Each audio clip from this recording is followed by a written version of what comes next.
Assalamualaikum warahmatullahi wabarakatuh. Alhamdulillah, alhamdulillahilladzi hadana li hada wa ma kunna linahtadi laula an hadallah. Asyhadu an la ilaha illallah wahdahu la syarikalah wa asyhadu anna Muhammadan abduhu wa rasuluh la nabiyya ba'da. Allahumma shalli ala sayyidina Muhammad wa ala alihi wa ashabihi ajmain. Amma ba'd. Alhamdulillah, selalu kita panjatkan puji dan syukur kepada Allah Subhanahu wa taala atas berbagai macam nikmat dan karunia yang Allah limpahkan kepada kita. Setiap saat, setiap waktu, setiap detik kita selalu diberikan oleh Allah berbagai macam kenikmatan.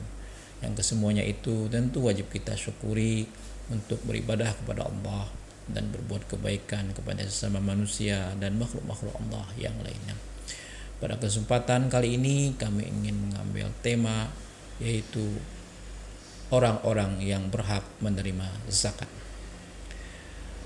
Allah Subhanahu wa taala berfirman di dalam Al-Qur'an, A'udzubillahi minasyaitonir rajim.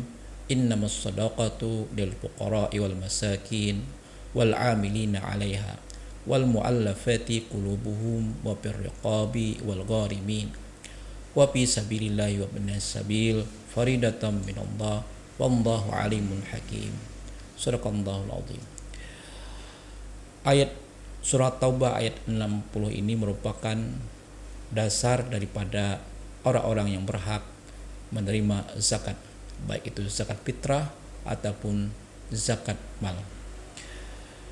Allah Subhanahu wa taala menggolongkan ada 8 golongan yang berhak menerima zakat ataupun zakat fitrah, yaitu sebagaimana dalam ayat ini. Yang pertama, fakir.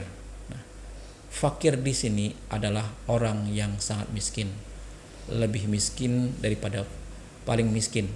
Fakir ini kalau diibaratkan adalah dia tidak mempunyai pekerjaan tetap, dan jika ada pekerjaan tidak mampu untuk mencukupi kebutuhannya sehari-hari.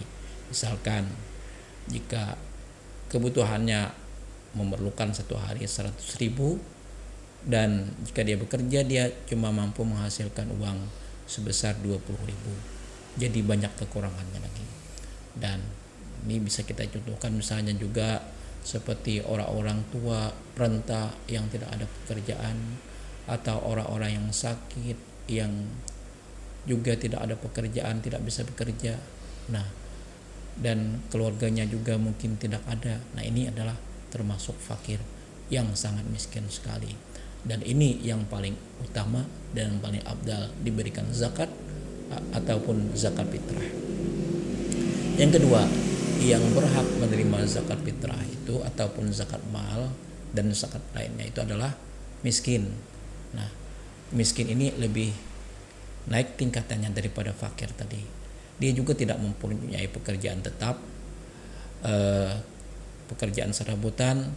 Jika mungkin kebutuhannya satu hari itu 100.000, jika dia mendapat pekerjaan cuma mampu menghasilkan mungkin sekitar 60-70.000, jadi masih kurang. Itulah definisi miskin. Dan orang miskin ini juga, saudara-saudara kita yang miskin ini berhak juga mendapatkan menerima zakat. Yang ketiga yang berhak menerima zakat itu adalah amil. Nah, amil ini adalah orang yang mengumpulkan zakat, mencatatnya dan membagikannya, mendistribusikannya kepada orang-orang yang berhak. Kalau sekarang ini ada namanya Basnas. Nah, itu disebut juga dengan amil, orang yang mengumpulkan zakat. Walaupun mungkin mereka itu orang punya harta lebih, tapi mereka berhak juga untuk mendapatkan zakat ini karena atas jasa mereka mengumpulkan zakat tadi. Yang selanjutnya yang berhak menerima zakat ini adalah mu'alaf, orang yang dilembutkan hatinya atau orang yang baru masuk Islam. Tujuannya apa? Tujuannya agar mereka merasa diperhatikan oleh kita yang Islamnya sudah lama, agar mereka merasa diperhatikan, merasa diayumi oleh saudara-saudara kita yang lainnya. Bukankah innamal mu'minuna ikhwatun wa aslihu baina akhwaikum, sesungguhnya seorang mukmin itu atau muslim itu bersaudara, hendaklah saling memperbaiki antara saudaranya. Jadi mu'alaf ini adalah orang yang baru masuk Islam, jadi mereka berhak juga untuk mendapatkan zakat tadi walaupun dia punya harta, tetapi di sini maksudnya agar hati mereka lembut, agar hati mereka merasa diperhatikan dengan pemberian zakat kita tadi. Selanjutnya yang berhak menerima zakat ini adalah rikab. Rikab ini adalah budak hamba sahaya yang ingin memberikan dirinya dari perbudakan. Kalau sekarang tidak ada lagi perbudakan, kalau zaman dulu ada. Nah, jadi ini tidak bisa lagi, rikab ini tidak ada lagi zaman sekarang. Dan selanjutnya yang boleh menerima zakat ini adalah garim.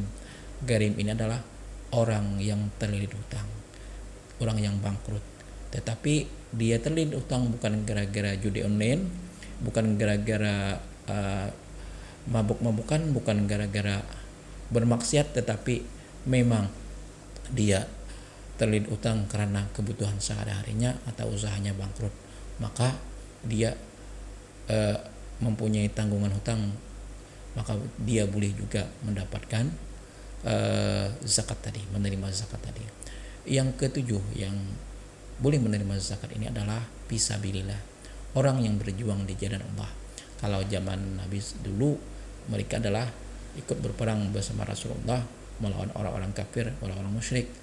Tetapi kalau zaman sekarang kita sudah aman, khususnya di Indonesia, maka fisabilillah ini masuk juga mendakwah orang-orang yang mendakwahkan agama, orang-orang pesantren yang menuntut ilmu agama, orang-orang guru-guru ngaji yang belajar mengaji, mengajarkan orang mengaji, dan anak-anak yang belajar mengaji itu juga termasuk fisabilillah. Maka mereka berhak juga untuk menerima zakat tadi. Dan yang terakhir, yang ke-8 yang berhak menerima zakat tadi adalah Ibnu Sabil. Ibnu Sabil ini adalah orang yang terlantar di perjalanan, mungkin karena uangnya hilang, uangnya dicuri orang, sehingga dia tidak mempunyai bekal untuk pulang, untuk melanjutkan perjalanan, maka dia berhak juga untuk mendapatkan zakat tadi. Nah, jadi tapi dari antara 8 ini yang paling utama diberikan zakat ini adalah fakir dan miskin. Nah, sebagaimana di ayat tadi, fakir dan miskin. Mudah-mudahan dengan kita memberikan zakat fitrah nantinya atau zakat mal nantinya kepada mereka-mereka yang berhak, kita mendapatkan keberkahan-keberkahan dari Allah Subhanahu wa taala. Demikian apa yang dapat kami sampaikan, mudah-mudahan bermanfaat. Mohon maaf jika ada salah dan hilaf. Wallahu muwaffiq ila aqwamit thoriq, wabillahi taufiq wal hidayah. Wassalamualaikum warahmatullahi wabarakatuh.